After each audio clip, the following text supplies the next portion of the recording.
Afrakasını niye saklayıblar? Niye getirdiler bura? Sərxoş vəziyyətdə maşın sürmüsünüz? Sərxoş vəziyyətdə tank sürməmişəm ki, maşın sürmüşəm. Tank sürseydim, erməni yarım yer edərdim. Nə qalım ki, qiybəşmişəm, Allah'ına qurban olayım. Yəni tank sürsəsiniz erməni üstünə gedərdiniz. Anasını ağlardım ermənini. Əlbət ki, onu eləyərdim. Amma bilirsiniz də, içkili maşın sürmək düzgün deyildi. Gərək eləməzdi. Bəli, bəli. Biz sizdən nümunə götürməliyik. Bəli, tamamilə razıyam sizlə. Tamamilə razıyam. Yəni bir də olmaz da yəqin. Harada saxlayıbdınız? Onu heç vaxt bir də Allah mənə qismət eləməsin. Əgər eləsə qəbri Harada saxlayıbdınız?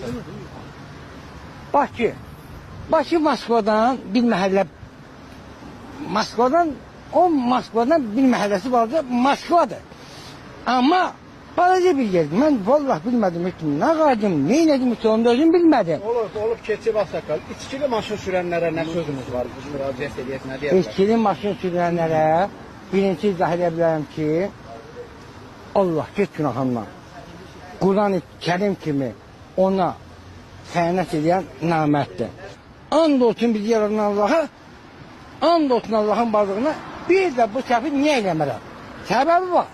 Çünki Allah'a keçən dəfə boş qalmışım. Bu dəfə də boş qalmaq istəmirəm. Aşkabın doğulunu qalmışam. Öğrenini qalmışam, heç bilmirəm. Bax onu eləməyəcəkdir. Allah haqqı. İnşallah bir də olmaz. Nə qədər içmişsiniz? Ha? Nə qədər içmişsiniz?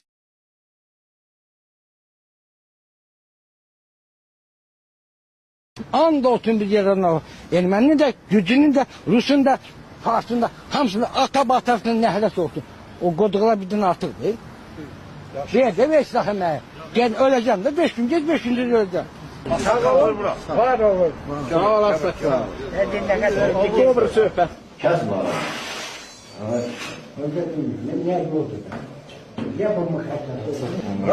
Üzün atlasan, üzün anasan. Dümen getirir, kendi atılır. Sərxoş deyiləm, içmişəm. Amma məni içkili vəziyyətdə vətəndaş yol polisisi məni saxlamayıb. Sərxoş vəziyyətdə sükan arxasında olmuşsunuz. Sərxoş vəziyyətdə, sərxoş demək olmaz, yəni sükan arasında olmuşam.